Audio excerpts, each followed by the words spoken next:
Alright guys, how's it going? This is Dan here with GrapeVineRecording and welcome back to Quick Tips, where we are going to be doing a mixing tip for every day throughout the month of January. We're going to start the year off right.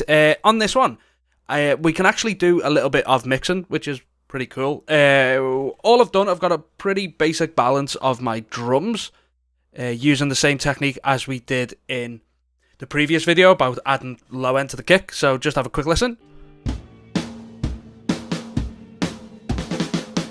Right, so it's just that all I've done is just some very basic EQ compression. Don't worry about it.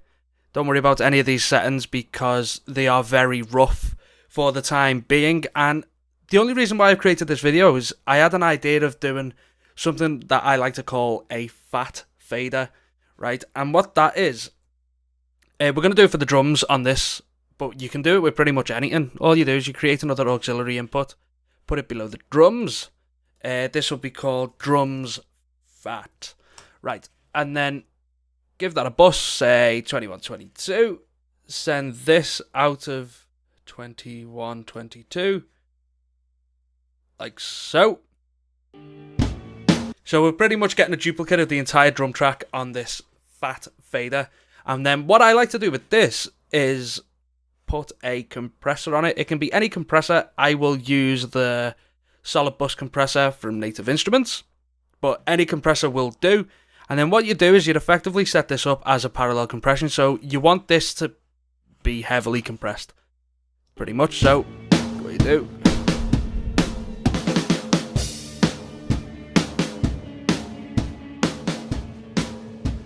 what I've just done then is lowered the threshold all the way down, higher the ratio all the way up, made the attack super fast, make the release slower, put it to 1.6, and then what we can do then is just slowly bring this up, and what this will do is just add a lot of weight to the drums.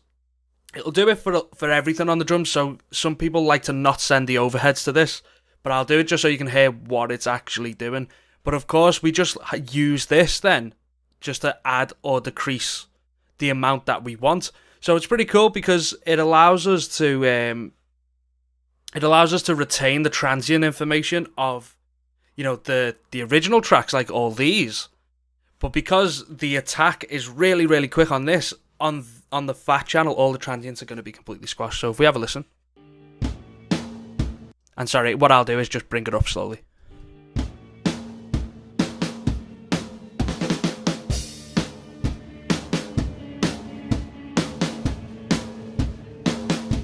Yeah? So, yeah, if we just keep it, do it again just so you can hear it. I'll also, yeah, that's right.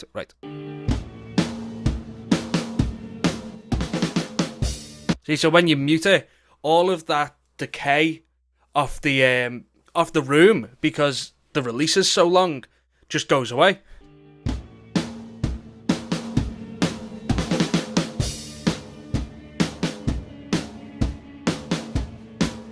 And we'll do that in the context of the entire mix.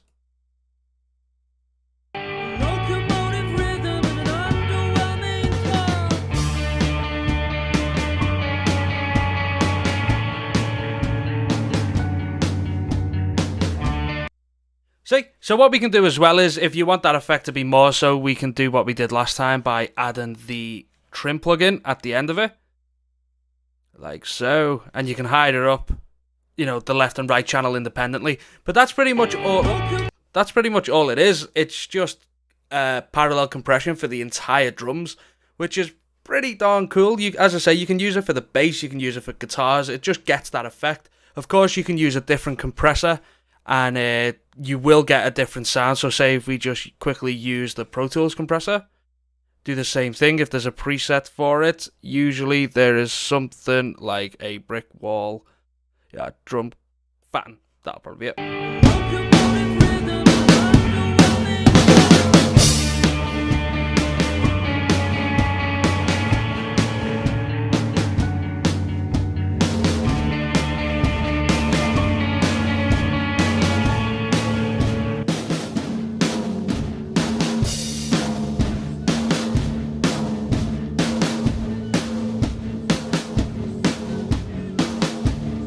See? So it is possible to do it. You can do it with any different compressors. You can do it in any kind of chain. So you can pretty much add an EQ after this to remove certain things that you don't like. A lot of people kind of like to put a reverb before that. So, you know, just like an impulse response reverb of a studio. Just to, in case your studio or the place that you recorded in wasn't that nice, you can kind of get that effect of that reverb in there as well, which kind of makes your drums sound like it was recorded in a nicer place, which is pretty cool. So this has been Dan with GrapeVineRecording. Hopefully this has helped. Again, with most of this stuff, it's best just to experiment and try it out for yourself. But this is just a quick little video, like giving you a little overview of it. So yeah, I'll see you all tomorrow. Bye bye.